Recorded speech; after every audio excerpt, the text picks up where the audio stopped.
अस्सलाम वालेकुम। मज़ारा रेसिपी के साथ मिसेस खालिद। मैं आज आपके लिए रेसिपी लेके आई हूँ चपली कबाब की। और अगर आप मेरे चैनल पे नए हैं तो सब्सक्राइब कीजिएगा, बेल आइकन प्रेस कीजिएगा। चलते हैं वीडियो की तरफ। सबसे पहले ये कीमा लेना है और कीमा जो है बारीक मशीन का लेना है। और ये कीमे में देखें ये पूरा खुश्क होना चाहिए, पानी वगैरह नहीं होना चाहिए। सबसे पहले हम नमक डालेंगे और नमक डालने के बाद जो है हम अच्छे से इसको मसलेंगे। जिस तरीके से हम आटा गूंथते हैं इतना ही हम मसलेंगे और इतनी देर तक ही, कम से कम ये 3-4 मिनट तक जो है हम इसी तरीके से गूनेंगे इसको। ये देखिए हम 4 मिनट हो गए हमें इसको गूंथते हुए। चम्मच धनिया पाउडर है, चम्मच ये काली मिर्ची का पाउडर, ये ज़ीरा पाउडर, चम्मच दाल कुटी हुई मिर्ची, नारदाना डालेंगे। ये अगर आपको पसंद है तो डालना, वरना नहीं डालना। इसका पूरा अदरक, लहसुन, हरी मिर्ची और हरे धनिया का ये आप ही इसको पेस्ट कर लेना। ये भी बारीक पिसा हुआ है प्याज, इसका भी हम पानी निकालेंगे फिर डालेंगे।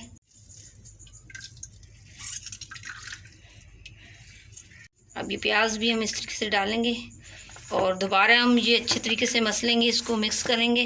हो गया। अब थोड़ा सा ये हम नींबू डालेंगे।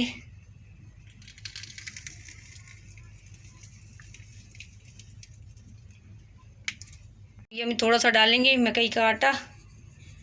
ये मकई का आटा जो होता है इससे टेस्ट जो है वो अच्छा आता है, तो इसीलिए डालते हैं ये मकई का आटा। दोबारा से हम मिक्स करेंगे इसको। 4 मिनट तकरीबन इसको भी हमें मसलते हुए हो गए। मेन गलती हम लोग यही करते हैं कि अच्छे से गूंथते नहीं हैं, तभी हमारे कबाब टूट जाते हैं। ये देखें इस तरीके से करना है।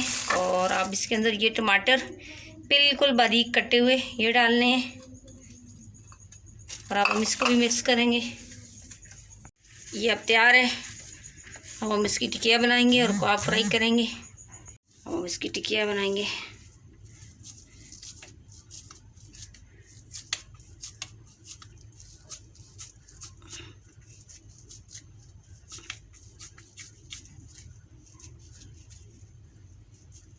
के ऊपर ये टमाटर इस तरीके से रखेंगे।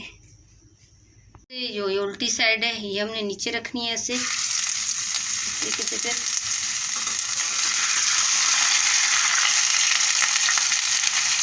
पलटेंगे ऐसे।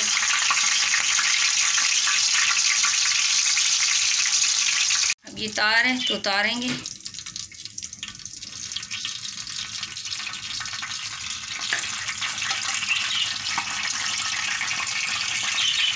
इसे तो दूसरे को भी हमने ऐसे ही रखना है। अब हम इसको भी पलटेंगे इस तरीके से। ये भी तैयार है, इसको भी हम उठाएंगे। ये हमारे जो चपली कबाब हैं ये तैयार है। देखें बहुत ही अच्छे बने हैं, बहुत ही प्यारे। और अगर आपको मेरी वीडियो अच्छी लगी तो लाइक कीजिएगा, शेयर कीजिएगा, सब्सक्राइब कीजिएगा और बेल आइकन प्रेस कीजिएगा और बना के कमेंट्स कीजिएगा कि कैसी लगी आपको मेरी रेसिपी।